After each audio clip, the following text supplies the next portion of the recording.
আন্তর্জাতিক ক্রিকেট থেকে গত পরশু মাহমুদুল্লাহ রিয়াদ বিদায় নেয়ার পর আবারও পুরনো বিষয়টা সামনে এসেছে।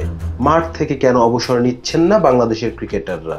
দেশের ক্রিকেট ইতিহাসের মাঠ থেকে বিদায় নেওয়া একমাত্র ক্রিকেটার খালেদ মাহমুদ সুজন। 2006 সালে শ্রীলঙ্কার বিপক্ষে বগুড়ায় মাঠ থেকে বিদায় নেন সুজন।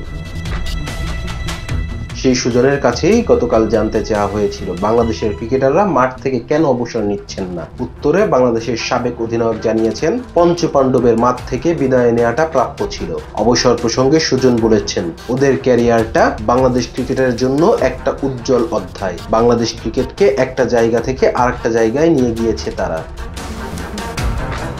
আমি মনে করি মাঠ থেকে অবসর নেওয়াটা ওদের প্রাপ্য। যারা ওদের সমর্থক, এতদিন যারা ওদেরকে ভালোবেসেছে, তারাও ডিজার্ভ করে তালিকার মধ্যে ওদের মাঠ থেকে বিদায় নেওয়ার কথা। গত এক সপ্তাহের মধ্যে ক্রিকেটকে বিদায় জানিয়েছেন পঞ্চপাণ্ডবদের বাকি দুই মুশফিকুর রহিম ও মাহমুদুল্লাহ। মুশফিক অবশ্য আরো কিছুদিন টেস্ট খেলবেন। দুজনই সঠিক সময়ে বিদায় নিয়েছেন জানিয়েছেন সুজন। ওদের ক্যারিয়ারে যে সময় দুজনেই সঠিক ডিসিশন নিয়েছেন। হয়তো ওরা চাইলে আরো কিছুদিন খেলতে পারত, সেটা কতটা সঠিক হতো জানেন না তিনি। মাঠ থেকে বিদায় নিলে হয়তো আরেকটু ভালো হতো। মাহমুদুল্লাহ রিয়াদ অবসর নিত, গ্যালারি ভরা দর্শক থাকতো, মানুষের হাততালিতে বিদায় নিত, সেটা ওর জন্য বড় পাওয়া হতো।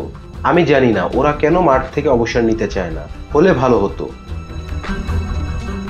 ক্রিকেটারদের মাঠ থেকে অবসর না নিতে পারার পেছনে বিসিবির দায় দেখেন কিনা এমন প্রশ্নের উত্তরে নিজের অবসর নিয়ে সামনে এনে সুজন বলেছেন, আমি যখন অবসর নিয়েছি তখন বলেছি এটা আমার শেষ ম্যাচ। কেউ যখন এটা বলে তখন একটা আনুষ্ঠানিক সংবর্ধনার ব্যবস্থা করতে পারে।